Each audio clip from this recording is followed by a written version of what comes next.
This is Back to the Roots. चार धाम की अपनी यात्रा में आज हम आए हैं अपने आखिरी पड़ाव पर। आज हमारी ये यात्रा पूरी होगी और हम जानेंगे कि क्या इंपॉर्टेंस है इन चार धामों की हमारे कल्चर में। गुजरात के द्वारिका धाम से अब हम आए हैं ओडिशा के पुरी में, जहां है भगवान जगन्नाथ का मंदिर। कैसे बना ये मंदिर और क्यों हैं यहां के भगवान बाकी जगहों से अलग? इसके लिए हमें चलना होगा वहीं जहां हमारी पिछली कहानी खत्म हुई थी, यानी द्वापर युग के अंतिम दिनों में। एक कहानी के मुताबिक श्री कृष्ण ने जब इस दुनिया को छोड़ा और द्वारिका पानी में समा गई, तो भगवान विष्णु को लगा कि अभी उनका समय इस धरती पे पूरा नहीं हुआ। उन्हें शायद कलयुग में भी किसी फॉर्म में रहना है। इसीलिए जब श्री कृष्ण ने अपने शरीर को छोड़ा तो उनका दिल द्वारिका के समुद्र में ही रह गया और वहां से वो बहता हुआ पहुंचा भारत के ईस्टर्न कोस्ट पर, उस समय के उत्कल राज्य में, जिसे आज हम ओडिशा के नाम से जानते हैं। श्री कृष्ण का दिल पानी में तैरता हुआ जो वहां पहुंचा, उसने एक नीले रंग की मूर्ति की शेप ले ली। वो एक खूबसूरत नीलम की मूर्ति बनी।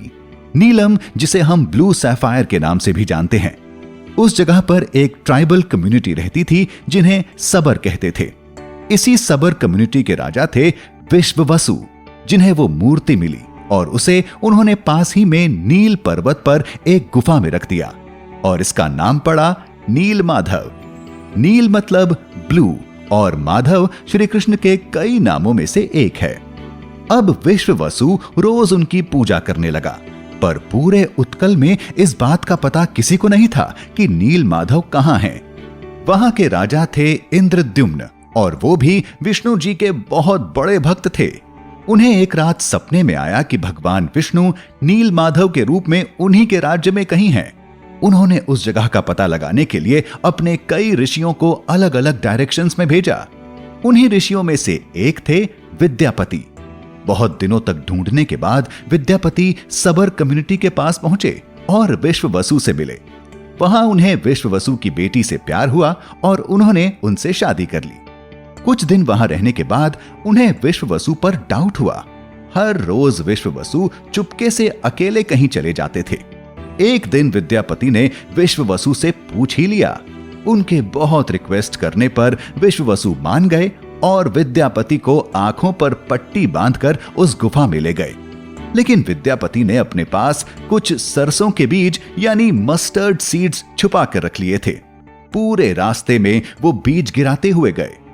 गुफा में पहुंचकर जब उनकी आंखों की पट्टी खुली तो नील माधव के दर्शन करके उनकी खुशी का कोई ठिकाना ही नहीं था। वापस लौटकर वो राजा इंद्रद्युम्न के पास गए। राजा ने जब ये सुना तो वो तुरंत उस गुफा के लिए निकल पड़े। तब तक उस रास्ते में सरसों के पौधे उगाए थे। उन्हें फॉलो करते हुए जब राजा गुफा पर पहुंचे तो वहां नील माधव नहीं थे और ये सोचकर कि विश्ववसु ने उन्हें कहीं छुपा दिया है, उन्होंने उसे अरेस्ट कर लिया। उसी रात उनके सपने में आकर विष्णु जी ने उन्हें विश्ववसु को छोड़ने को कहा और यह भी कहा कि कल सुबह उन्हें समुद्र में तैरती हुई एक बड़ी सी लकड़ी मिलेगी जिसमें 4 निशान बने होंगे, शंख, चक्र, गदा और कमल। ये चारों ही वो चीजें हैं जो विष्णु जी धारण करते हैं। उस लकड़ी की मूर्तियां बनाकर नील पर्वत पर एक मंदिर बनवाकर स्थापित करना है। अगले दिन इंद्रद्युम्न ने समुद्र के किनारे एक महायज्ञ करवाया तो उन्हें समुद्र में तैरती वो लकड़ी मिली। उसे लेकर वो वापस तो आए, पर कोई भी कारीगर उस लकड़ी से मूर्ति नहीं बना पा रहा था। फिर विश्वकर्मा खुद एक बूढ़े कारपेंटर के रूप में आए और राजा से मूर्ति बनाने की मांग की। राजा मान गए, पर उस कारपेंटर की एक शर्त थी। जिस कमरे में वो मूर्तियां बनाएंगे उस कमरे का दरवाजा 21 दिन तक खोला नहीं जाएगा। राजा ने कहा ऐसा ही होगा। मूर्तियां बनाने का काम शुरू हुआ और हर रोज इंद्रद्युम्न और उनकी पत्नी रानी गुंडिचा दरवाजे के बाहर बैठकर इंतजार करने लगे। एक दिन जब अंदर से कोई आवाज नहीं आई तो रानी को उस बूढ़े कारीगर की चिंता हुई। घबराकर जब राजा ने दरवाजा खोला तो देखा कि वो मूर्तियां पूरी नहीं बनी थीं। वो बूढ़े कारीगर इस बात से नाराज होकर वहां से चले गए और 4 आधी बनी मूर्तियां वहां रह गईं। उन मूर्तियों के न हाथ थे और न पैर। बस बड़े से चेहरे थे और उन पे बड़ी बड़ी आंखें। पहली मूर्ति थी भगवान विष्णु की, जिन्हें वहां के लोग जगन्नाथ के नाम से पूजते थे। ये मूर्ति काले रंग की थी, जैसे कि हम आज भी देखते हैं।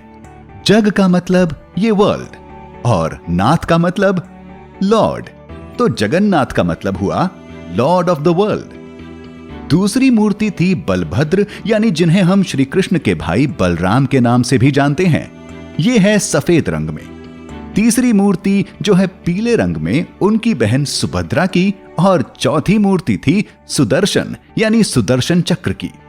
राजा को बहुत गिल्ट हुआ। उसने भगवान से माफी मांगी।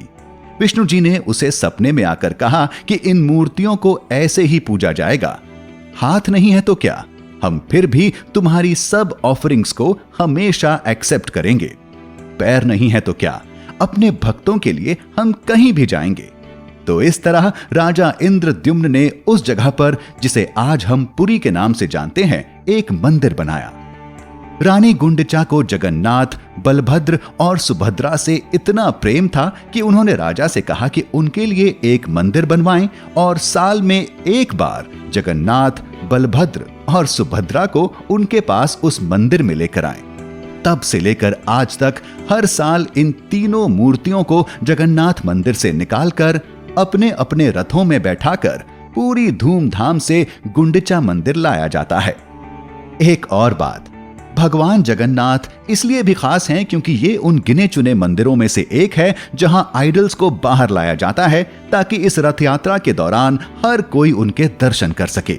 और यही बनाता है इस रथ यात्रा को इतना स्पेशल और ग्रैंड। गुंडचा मंदिर में 7 दिन रहने के बाद इन्हें वापस जगन्नाथ मंदिर लाया जाता है।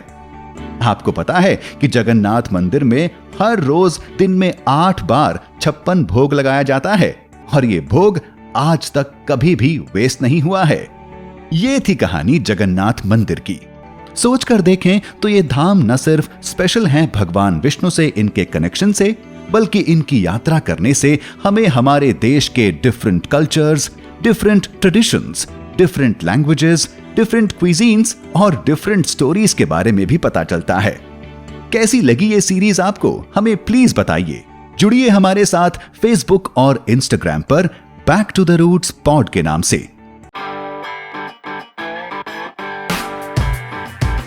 This is back to the roots.